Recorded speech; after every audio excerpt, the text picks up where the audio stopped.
Shalom, y'all. I'm coming to you with another video today, 2 in 1 day. This video is for a young lady who asked me how to do sourdough starter. So I'm going to take you guys to the kitchen and we're going to do a sourdough starter. So come with me. Okay, now we'll get started with our sourdough starter. We have a half a cup of flour and a half a cup of water. We'll put our flour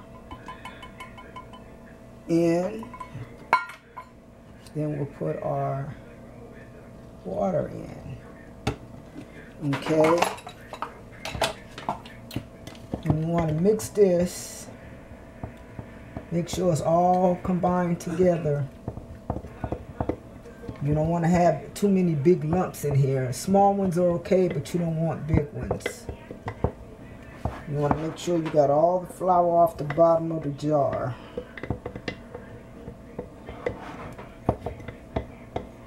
Okay.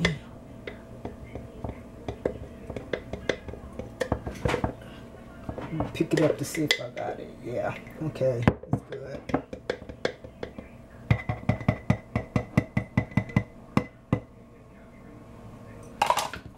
Then we're going to take this little see-through netting material, put it on the top, because you want this to be able to catch the air and catch the yeast, the wild yeast out of the air, because that's what's going to make your starter, is the wild yeast. Okay, now I'm going to just push this over here and let that sit there, and we'll check it tomorrow to see how it's doing. Okay, that's the first step of our sourdough starter. Okay guys, I just wanted to come back and let you know what kind of flour I used, because I didn't tell you what kind of flour I used in here. I used regular, unbleached, all-purpose flour. Okay, that's what I used to make this sourdough starter. But you can use any type of flour that you have. If you have a wheat flour, but I would cut it a little bit with a lighter flour. You can use a spelt flour.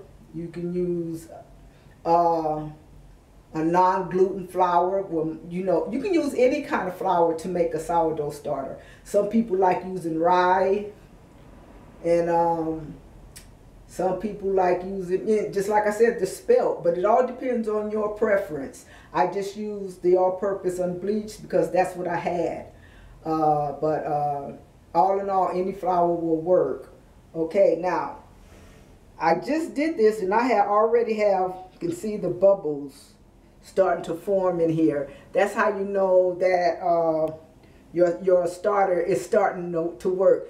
How this process works is you leave, like you see the netting I got, you leave it to the air where it can catch, is the word I'm looking for, it can catch the wild yeast in the air.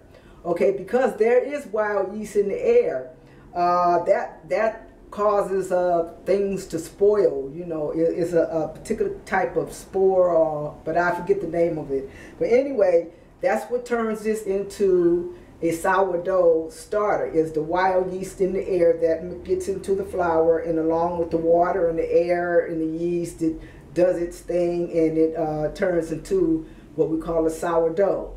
And it'll have a nice yeasty, beery smell when it, like right now, it doesn't have anything, but when it gets done, it'll have that, like I said, that yeasty, beery smell. It smells really good. It doesn't, but then again it does. Depends on your preference. Anyway, but yeah, I just wanted to bring that to you to let you know that what flour I used and what flour that you can use. Okay, with that, I'm going to say Shalom Aleichem.